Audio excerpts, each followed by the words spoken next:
Incidence. Kidney stone is a common problem occurring in 15% of individuals sometime in their life. Incidence is more in men as compared to women.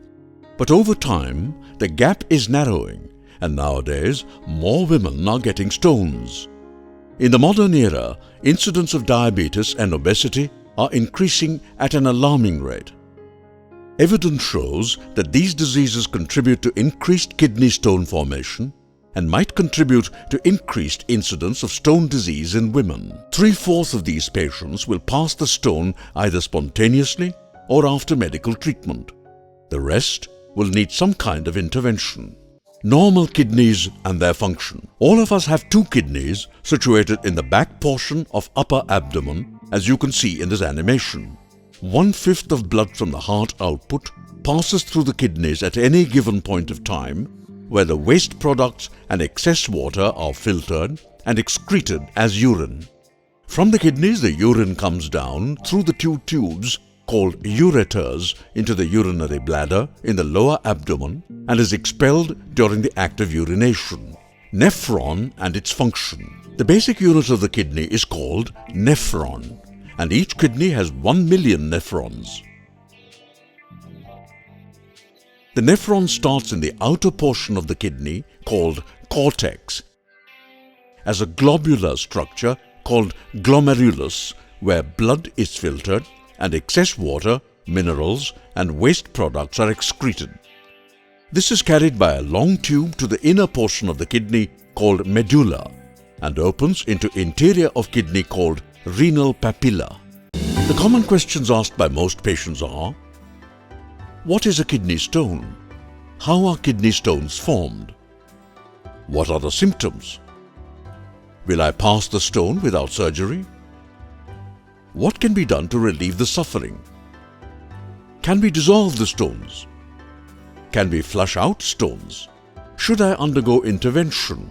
What are the options available? Will I form stones again? How to prevent further stone formation? What are the dietary restrictions? What is a kidney stone? Kidney stone is a hardened mineral deposit or concretion which forms in the substance of the kidney or in the bladder. It begins as a microcrystal in the interstitium of the medulla, then developing as a collection of crystals and eventually into a stone over a period of days, months and years. What does kidney stone contain? Kidney stones are formed from substances like calcium, phosphorus, oxalate, uric acid and cysteine, which are normally present in all our foods including water in varying quantities and necessary for our body also. What are the different types of stones? A majority of urinary stones are of different compositions like calcium oxalate, calcium phosphate, magnesium ammonium phosphate, otherwise called struvite or infection stone, uric acid and cysteine. How are kidney stones formed? What are the steps in the kidney stone formation? Stone-forming salts precipitate out of solution in the urine and form crystals or nuclei. These crystals may either flow out with the urine as crystals, or crystals may grow and aggregate to form a larger crystal which may get retained in the distal portion of the nephron or in the interstitium of the medulla, eventually forming a stone within the substance of the kidney and later extrude out via the papilla into the renal pelvis and may come down and block the ureter. But the stone may continue to be attached to the papilla in one or more calyces, where it will grow gradually over a period of time to become a larger pelvic stone. The basic principles in stone formation are essentially twofold. It is either supersaturation of substances that form stones, or it may be the absence of crystal inhibitors, or it may be a combination of both. In supersaturation, when the crystals excreted in the urine are more than it can dissolve, it leads to precipitation of crystals. Hence, if your urine contains more minerals than it can dissolve, it may precipitate as a stone. Where do the minerals causing supersaturation come from? It is multifactorial. It may be due to excess leak of calcium from the kidney. It could also be due to intestinal diseases resulting in increased absorption of calcium and oxalate. Or it could be also due to excess oxalate production in the liver. It could be due to parathyroid diseases. The parathyroid is a gland in the neck which controls calcium levels in the body. Diseases of this gland result in excess production of parathyroid hormone, which causes resorption of bone, leading to excess calcium in the urine. Another factor may be excess uric acid production. Actually, there is no single reason for stone formation, and it is by far multifactorial. Crystal inhibitors. There are substances present normally in the urine of all individuals which prevent crystal aggregation by repulsing one crystal from another crystal. Reduction or absence of these inhibitors is an additional and major factor in stone formation. The main crystal inhibitor is citrate, but there are other similar substances like magnesium, pyrophosphate, and many other substances present in the body. What are the symptoms of stone? Stone in the kidney can produce loin pain, particularly on movement. But even a large stone could be surprisingly silent. If the stone migrates from the kidneys to the tube called ureter, then it can produce pain radiating from loin to the groin, called as ureteric colic. Sometimes the pain may go to the genitals and may be associated with vomiting. There could be blood in the urine. There can be urinary irritation if the stone is in the bladder, or obstruction if the stone is at the level of bladder neck, resulting in inability to pass urine, called urinary retention. Will I pass my stone without surgery? It depends on the size and location of the stone in the urinary tract. Smaller the stone, better the chances of spontaneous passage. Normally the cutoff point is less than 5 mm. Chances of spontaneous passage of the stone below 5 mm is 77%, but it is only 46% if it is bigger than 5 mm. If the stones were to be in upper ureter at initial presentation, chances are only 22%, but it increases to 70% if the stone were to be in lower ureter. What can be done to relieve the sufferings? First and foremost is to relieve the pain, for which painkillers will be prescribed, which could be tablets or injectable depending upon the severity of pain. Hospitalization may be required in some cases when there is intractable vomiting or severe pain or fever. There is no need for routine antibiotics in all cases of ureteric colic, even if there is irritative urinary symptom which could be due to vesico-ureteric junction or bladder stone. Antibiotics are indicated only when there is proven urinary tract infection or associated fever. If patient persists to have pain, further treatment has to be taken, which could be medical expulsive therapy initially, and if it is not successful, then the patient can be subjected either to shockwave lithotripsy or other intervention. What is medical expulsive therapy?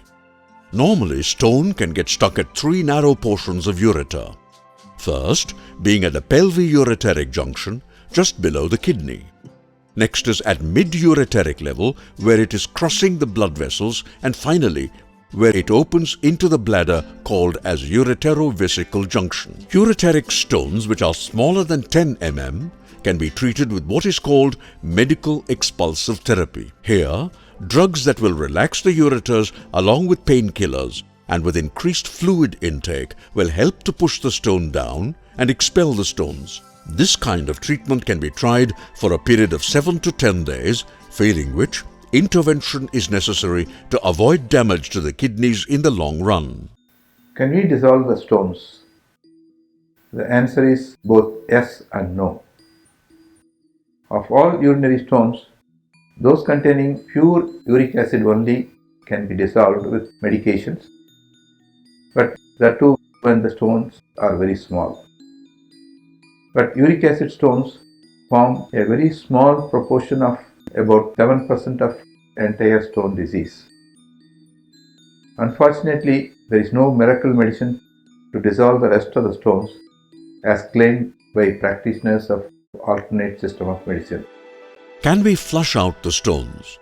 Another common question asked is, can we flush out stones by the so-called glucose treatment?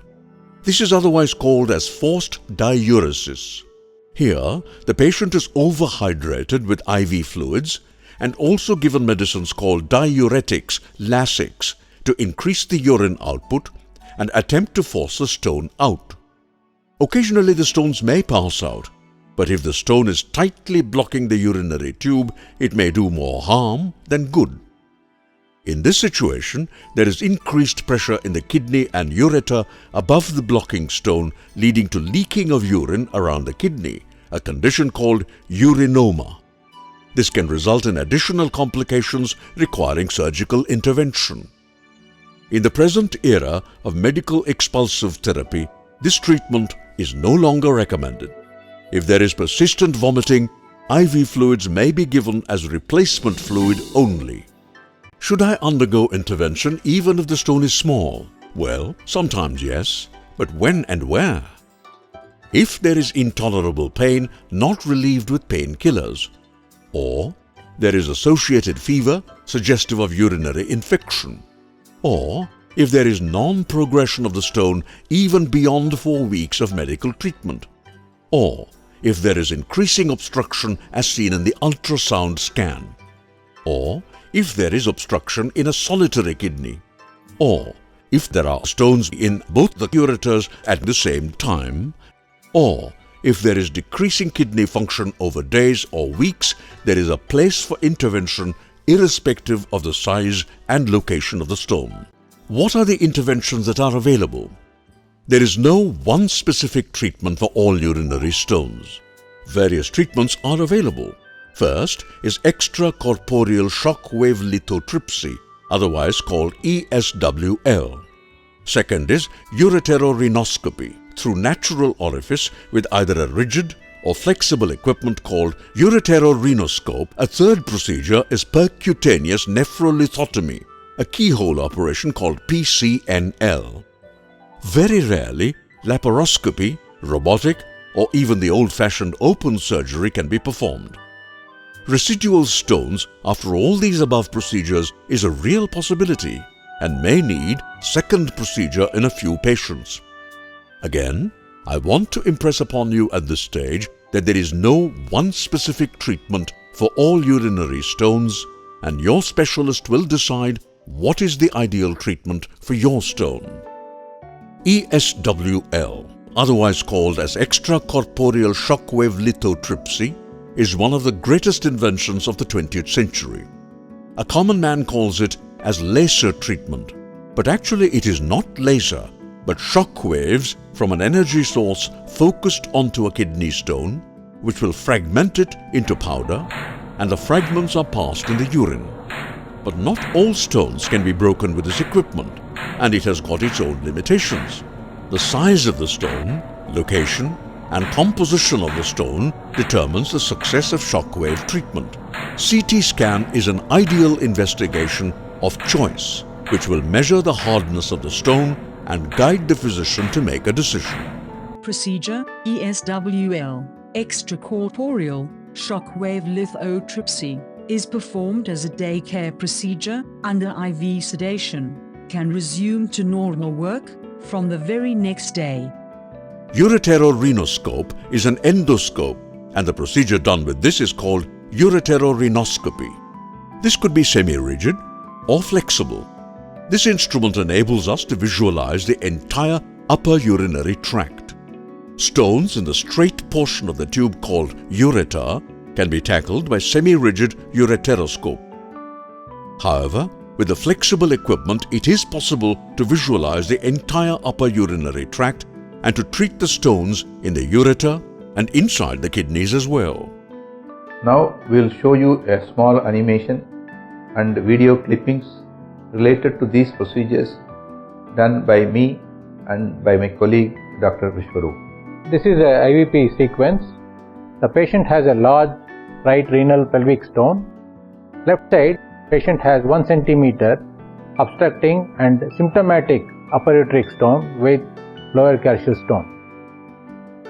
I am going to show how I clear the left ureteric stone by using semi-rigid ureteroscopy. This is the endoscopic telescope called ureteroscope, which I am going to introduce into the urinary tube called ureter up to the point of obstructing stone. I introduce the scope through the natural orifice. You can see simultaneously the scope being passed through the ureter with the endo view as well as X-ray view and animation of the procedure. We go up to the stone. After visualizing the stone, I use laser fiber to break the stone. This is the laser fiber, which is very thin and can be passed through the endoscope up to the stone to break it into fine dust. Now you can see the laser generating machine with adjustable setting. By adjusting the setting, we can break any hard stone with this machine. Stone is being fragmented with laser into fine particles. Once we complete the fragmentation, the scope is withdrawn gradually, which is seen in the animation. This is a soft plastic tube called DJ stent, which is bent on both sides. I am going to pass this stent into the kidney over a guide wire. You can see it on X-ray being coiled up in the kidney so that it does not come down, and being coiled up lower down in the bladder so that it does not go up. This is done to facilitate passage of the fine stone dust in the matter of 2 to 3 weeks, after which it is removed. IVP X-ray of this patient shows a stone in the middle calyx of the left kidney, which cannot be removed by the semi-rigid scope because of its position inside the kidney. Now I am going to remove this stone using flexible ureteroscope. This is a flexible ureteroscope, and you can see the instrument is flexible, and this scope can be manipulated inside the kidney by use of the hand lever as shown in my right hand.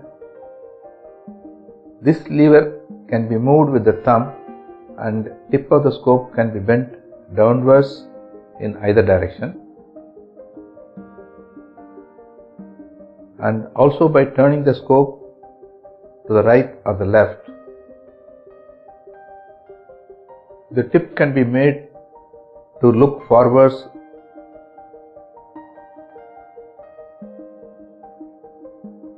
or backwards so that every part of the interior of the kidney can be visualized. Now in the insert, you can see the laser fiber at the tip of the scope, and the scope is being manipulated in either direction. Now I am going to do this procedure by passing the scope through the bladder and into the ureteric opening and up to the kidney to break the kidney stones into small fragments.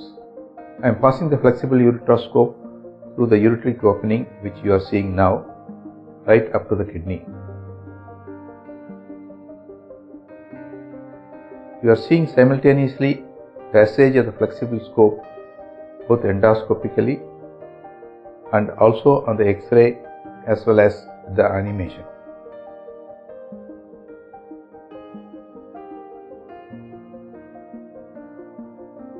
Now the scope has entered the kidney, and each and every aspect of the interior of the kidney is visualized. First, in the upper portion of the kidney, and now being moved into the mid portion of the kidney, where you are visualizing the stone also, and then the scope is again passed into the lower portion of the kidney so that the entire kidney can be visualized.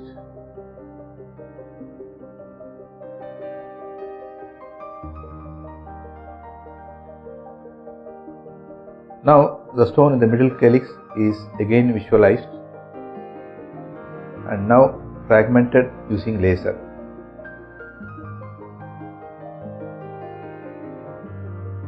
Fragmentation is continued till the fragments are only about 1 to 2 millimeters in size, about the size of the tip of the laser fiber.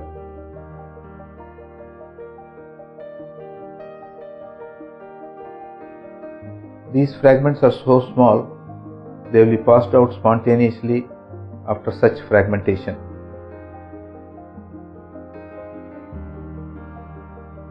Now the scope is being withdrawn out.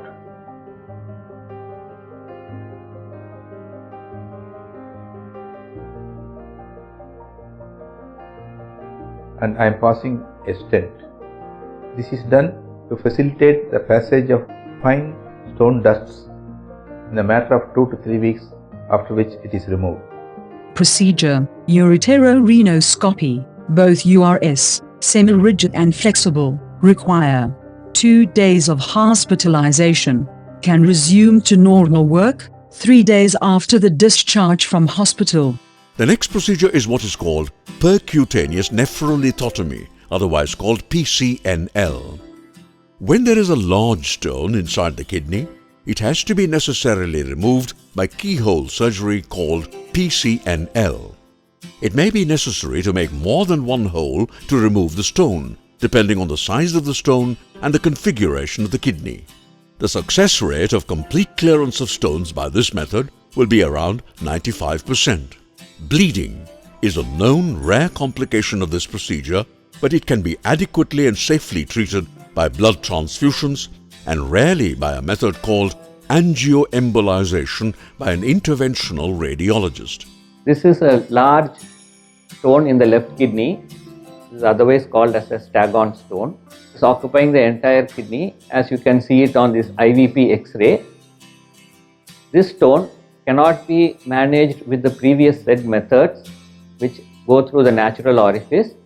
So this patient will require a different procedure called as a PCNL, and I am going to demonstrate this procedure now. After anesthesia, the patient is positioned prone so that the kidney can be approached from the back. Entire procedure is done under X-ray control. The required portion of the kidney is punctured with a needle, and a guide wire is passed through the needle, and the tract is formed by a keyhole incision using metal and plastic dilators.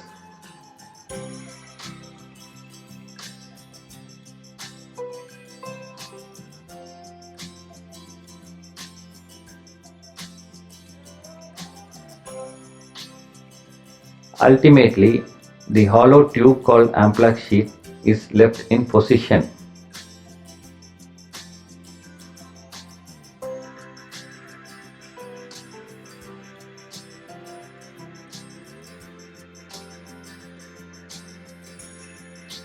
Now I am passing an endoscope called nephroscope inside the kidney through this sheath to see the kidney stones. Through the telescope, I am passing a stone breaking device called lithoclast and break the large stones into small fragments.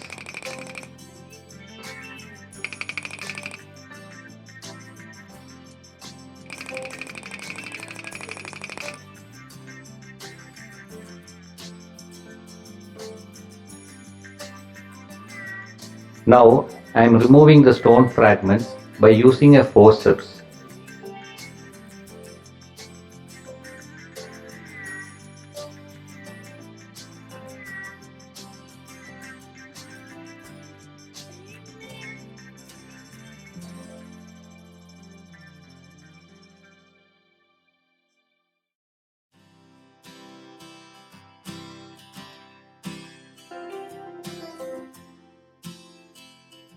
A suction device is used at the end to remove all minute stone fragments and also any blood clot within the system. Having removed all the stone fragments now, tubes called a nephrostomy tube to drain the kidney is left behind for 24 hours. Before removing, we confirm complete clearance of the stones with an X-ray the next day. You can see the large amount of stone fragments in this case which cannot be removed by other techniques. Procedure PCNL. Percutaneous nephrolithotomy. Require 4 to 5 days of hospitalization.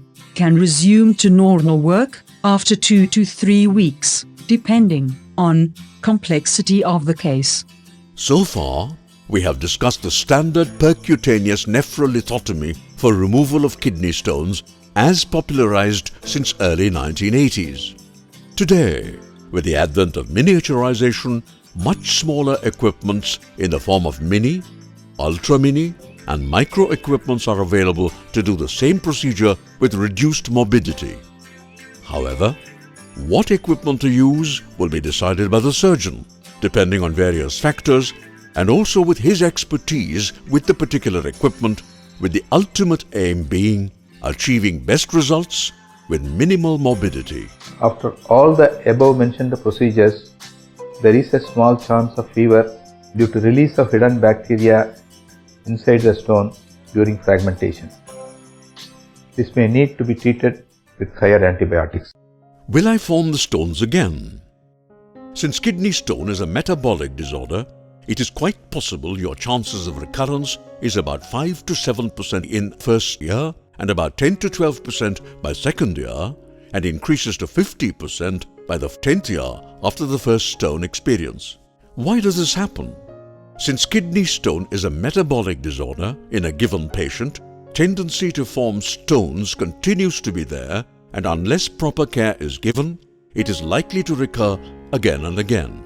Probably the following X-rays and the video of an 11-year-old girl with bilateral kidney and ureteric stones who was treated by us will give you the answer. These are the X-rays of this girl with stones in both kidneys and ureter. Even after the removal of the stones by ureteroscopy on the right side and PCNL on the left side, there are small residual stones in left kidney. This is the flexible ureteroscopic view of the interior of the left kidney of the same patient, showing stones in various stages of development. Now you can see one stone which has come out and lying freely as shown in green circle. And there is another large stone which is buried under lining membrane shown in the red circle. There are many small stones buried under the mucosa as shown in the blue circle. It is possible to remove the large stone, but difficult to remove the small buried stones, particularly if these stones are present deep inside the substance of the kidney, which are not seen in the X-rays. Such stones will grow further and come out, producing the recurrence of stone at a later date. Development of stone at different depths in the substance of the kidney and extrusion is well shown in the accompanying animation which you have already seen. These buried stones are responsible for recurrence. How can I prevent further stone formation? When it comes to prevention of stone disease, one could do sophisticated and extensive blood and urine tests, which is called metabolic evaluation. There are specialized laboratories which are available in India now doing accurate kidney stone analysis and estimation of 24-hour urinary excretion of stone-forming salts, which help in decision-making regarding long-term preventive medical treatment. These tests are preferably done in patients who form recurrent stones or in children, as this is an ongoing metabolic problem. Such patients can be helped by long-term appropriate drug treatment. Unfortunately, these drugs have to be taken 2 to 3 times a day with their own side effects, resulting in non-compliance in most of these patients. However, considering the type of pain involved and possible kidney damage which could lead to kidney failure, it is worth doing these tests and take long-term medications. Specialized stone clinics where counseling is available for such patients is the need of the day. What are the dietary restrictions? Role of diet and renal stone disease, while important, is very difficult to answer. There are many myths relating to diet and kidney stones. The usual picture is that of a patient among the family of 4 or 5 members who continues to form stones repeatedly when all of them are consuming the same diet. If diet has anything to do with stones, then the entire family should form kidney stones. While it is true for certain familial disorders, in the vast majority it is not so. Nevertheless, restriction of certain foods will help to reduce the recurrence of stones. First item on the dietary restriction is quantum of meat, seafood and poultry consumed. Proteins and meat products will increase the uric acid and reduce citrate in urine, both of which are conducive to stone formation. Hence, it seems reasonable to reduce quantum of non-vegetarian food to 1/4 of your usual consumption. Next on the list of dietary restrictions is related to salt consumption. It is reasonable to take salt with cooked food, but one has to reduce the intake of added salts in the food like salt with curd, pickles and chips. Sodium present in the salt increases the excretion of more calcium in the urine, resulting in stone formation. The next dietary restriction is to reduce green leafy portions like spinach to a minimum.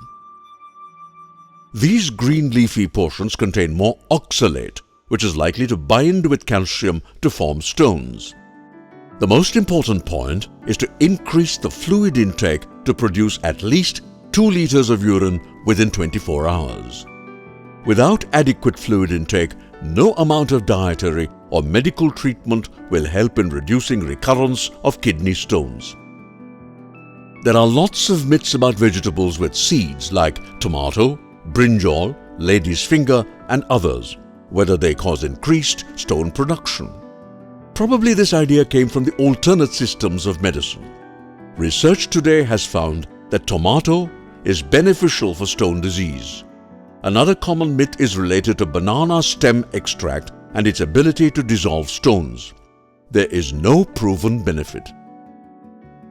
The take-home message is, well, depending on the weather conditions, patients with kidney stones should drink enough water to produce a minimum of 2 liters of urine per day or more. They should restrict intake of non-vegetarian food, salt and green leafy vegetables. If the patient is young or getting recurrent stones even after treatment, such people should undergo a complete metabolic evaluation with special blood and urine tests. If the kidney stone is available, it should also be analyzed. Uninterrupted long-term medications may help patients with recurrent stones whose metabolic evaluation could pick up any definite cause for such stones. A regular medical follow-up with yearly abdominal scan, blood and urine tests may pick up stones at a very early stage, and early intervention could be done if necessary. I hope I have cleared most of your doubts with regard to kidney stones. In case you still have any more doubts, feel free to discuss with me or with any of my doctor colleagues in my hospital. Thank you. Dedicated Vedanayam team wishes you a stone-free life. Thank you for your patient hearing.